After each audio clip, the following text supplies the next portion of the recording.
Assalamualaikum warahmatullahi wabarakatuh. Perkenalkan, nama saya Hilmi Ubaidillah, mahasiswa PAI Sekolah Tinggi Stid Al-Fata semester 5. Dan saya ucapkan terima kasih kepada Bapak Nurdi sebagai dosen pengampuh mata kuliah Sejarah Pendidikan Islam.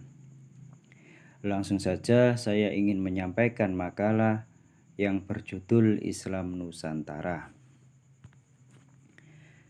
Islam adalah sebuah risalah yang telah dikirim ke seluruh umat manusia tanpa memandang ras mereka, kebangsaan serta struktur sosial, atau al-Islam soleh likulli zaman wal makan. Islam tidak dikirim ke negara tertentu, komunitas yang dipilih sehingga orang lain harus mematuhi mereka. Risalah Islam adalah panduan dan rahmat untuk seluruh umat manusia, seperti yang telah dijelaskan dalam Al-Quran surat Al-Anbiya ayat 107 yang artinya, dan tiadalah kami mengutus kamu melainkan untuk menjadi rahmat bagi semesta alam. Konsep dan masuknya Islam Nusantara. Ide Islam Nusantara bukan untuk mengubah doktrin Islam. Ia hanya ingin mencari cara bagaimana melabuhkan Islam dalam konteks budaya masyarakat yang beragam. Upaya itu dalam usul fikih disebut dengan ijtihad tatbiki, yaitu ijtihad untuk menerapkan hukum sebab. Islam Nusantara tak banyak bergerak pada aspek ijtihad istinbati, yaitu ijtihad untuk menciptakan hukum. Imam Al-Sadhibi membedakan ijtihad tatbiki dan ijtihad istibati. Menurutnya, jika ijtihad istinbati tercurah pada bagaimana menciptakan hukum atau insya al-hukum, maka ijtihad tatbiki berfokus pada aspek penerapan hukum atau tatbik wa tanzil al-hukum. Islam Nusantara corak kultural. Secara objektif, tidak ada orang yang lahir dari agama.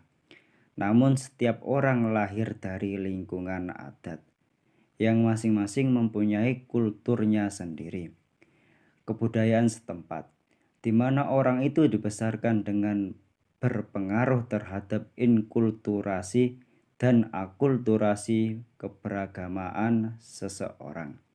Maka tidak ada orang yang beragama secara murni tanpa dibentuk oleh kulturnya sendiri. Mereka mengenal dan mengerti agama karena ada yang mengajarkan mereka masalah beragama. Pengajaran agama tersebut bisa datang dari orang tuanya, dari guru-gurunya, atau dari kiai-kiainya, bahkan oleh kebiasaan-kebiasaan yang diwarisi begitu saja dari tradisi yang berada di sekitarnya.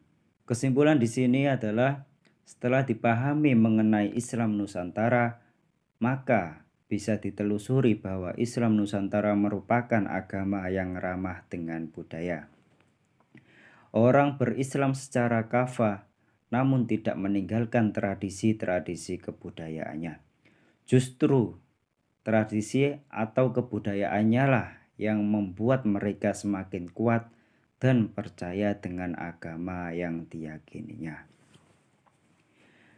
Dalam Islam Nusantara terdeskripsikan bagaimana ajaran yang secara normatif berasal dari Tuhan diakomodasikan ke dalam kebudayaan yang berasal dari manusia tanpa kehilangan identitasnya masing-masing.